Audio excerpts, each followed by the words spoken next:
Bom, olá Novaes, vamos falar então daquilo que você perguntou, né? Você mandou a seguinte mensagem: estou em dúvida sobre alguns conceitos iniciais. O professor falou que um ser vivo é composto por moléculas orgânicas, mas o que é uma molécula orgânica? Então, vamos lá. Molécula orgânica eu não defini aqui o que é, mas só para localizar para você, moléculas orgânicas são substâncias como gordura, açúcar, proteínas, vitaminas e ácidos nucleicos. Então vamos lá por parte. Falar dos ácidos nucleicos, acho que você já ouviu falar de DNA e RNA. Então um ser vivo é formado por DNA e RNA. São elas que vão transmitir as informações genéticas, isto é, está relacionado com a herança de pai para filho, mas também com a regulação do funcionamento do corpo, que a gente chama de metabolismo. Aí tem a participação do DNA, que tem essa informação que vai dar o comando, e o RNA, que vai passar esse comando para o metabólitos. Perdão, eu falei metabólitos. Metabólitos é resultado, né, do processo metabólico. Ou seja, vai mandar para o tal de ribossomos, que a gente vai falar mais tarde para você. Vitaminas são os outros compostos orgânicos, tá? E elas estão presentes nos vegetais de modo geral. Mas não é só vegetal, não, tem fonte animal também. Tá? Ou seja, são compostos que vão regular o nosso corpo para um melhor funcionamento. A sua falta, ela leva à carência das vitaminas, da parte orgânica. Só para você ter um certo conhecimento a mais, existem dois outros grupos que regulam o funcionamento do nosso corpo. No caso das vitaminas, né, vocês devem ter ouvido falar do escorbuto, que é uma doença relacionada à falta da vitamina C. Isso a gente descobriu, a humanidade descobriu com os grandes navegantes que, por sua vez, eles ficaram muito tempo sem comer alimentos de origem vegetal, que tem vitamina C, e aí houve uma degradação na gengiva, ou seja, a gengiva ficou frágil e se houve perda de dentes. Então era um sintoma, era uma doença meio que comum na época das grandes navegações. Deixa eu voltar um pouquinho. Eu tinha comentado que não só moléculas orgânicas controlam as atividades do funcionamento das células, do corpo, tanto de animal como de vegetal. Tá? A gente fala muito, nós humanos, como centro do universo, né? Antropocêntrico. Mas não, animais e plantas também precisam de vitaminas justamente para controlar as atividades celulares. Tanto é que a gente encontra essas vitaminas nesses animais e plantas que nos servem como um recurso, como fonte de nutricional. Bom, voltando naquele ponto que não tem a ver com moléculas orgânicas, tá?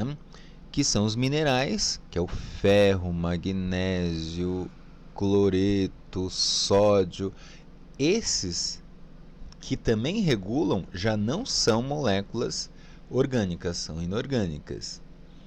E tem um outro grupo de reguladores que são as chamadas enzimas e hormônios. Aí já é um outro grupo de molécula orgânica que não são as vitaminas, que são as proteínas. Então, existem existem três grupos de proteínas que a gente analisa. São as proteínas estruturais, ou seja, que dão formato ao nosso corpo, que é o caso do músculo.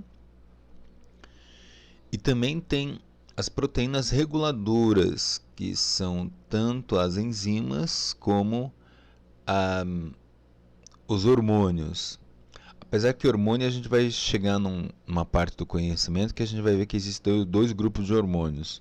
Mas para não prolongar, a insulina é um hormônio de origem proteica e ela faz a regulação da quantidade de açúcar que tem no sangue, ou seja, a insulina ela é jogada pela circulação sanguínea via pâncreas para remover o excesso de açúcar e levar para o músculo, que vai transformar em outro açúcar, que a gente vai falar dos açúcares daqui a pouco. Bom, e as proteínas, como eu falei, haviam três, né? Há três aí que a gente estuda, né? Que é estrutural, reguladora, né? Que é o enzima e hormônios. E também tem uma que é o de defesa, que a gente não colocou aqui na representação. Essa defesa que eu estou falando tem a ver com os anticorpos, as proteínas de reconhecimento de corpos estranhos, né? Então, são três. Da onde que a gente tira proteína na nossa alimentação? A gente tira dos ovos, das leguminosas, como a soja, feijão, da carne, do leite. E todos esses compostos que a gente falou de proteínas, eles têm em comum uma unidade muito pequenininha chamada aminoácidos. Então, os aminoácidos são importantes para formar proteína. Se não houver aminoácidos, não haverá proteína. Para não prolongar muito, porque proteínas é uma diversidade grande para a gente estudar, e você vai estudar isso nas próximas aulas com os meus colegas, a gente avança para um outro grupo de substâncias orgânicas, moléculas orgânicas. Entre elas é aquele chamado açúcar. A gente está acostumado a ver açúcar cristalizado, né? O açúcar cristal, o açúcar refinado. Mas açúcar é um nome genérico para dizer que são compostos que têm carbono, hidrogênio e oxigênio, e que são os chamados hidrocarbonetos. E entre eles nós temos o grupo chamado monossacarídeo, que é formado só por uma molécula, que é o caso da glicose, da maltose e da galactose. E aí a gente tem os chamados também disacarídeos, que vem aí a lactose, que é o açúcar do leite, a glicose com glicose da... Agora eu não vou lembrar, olha só, deu em branco para mim. Mas tudo bem, vamos lá. E tem os chamados polissacarídeos. Os polissacarídeos são aqueles que são grandes, né? Muitos, que é o caso da farinha, né? Que na verdade tem a ver, que está na farinha, que é o amido.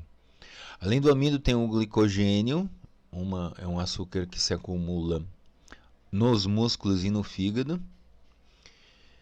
E para não prolongar um pouquinho do açúcar, tá? Tem a gordura, o óleo e a cera, que são chamados lipídios. E aí são os óleos, as ceras, e óleo, cera e gordura. Tá? No caso aqui da ilustração, a gente vê aqui um pouquinho da gordura, da manteiga, do chocolate, dos cereais, né? Das nozes, perdão, como amendoim, e também algumas frutas, uma outra fruta como abacate. E o óleo que você conhece de cozinha.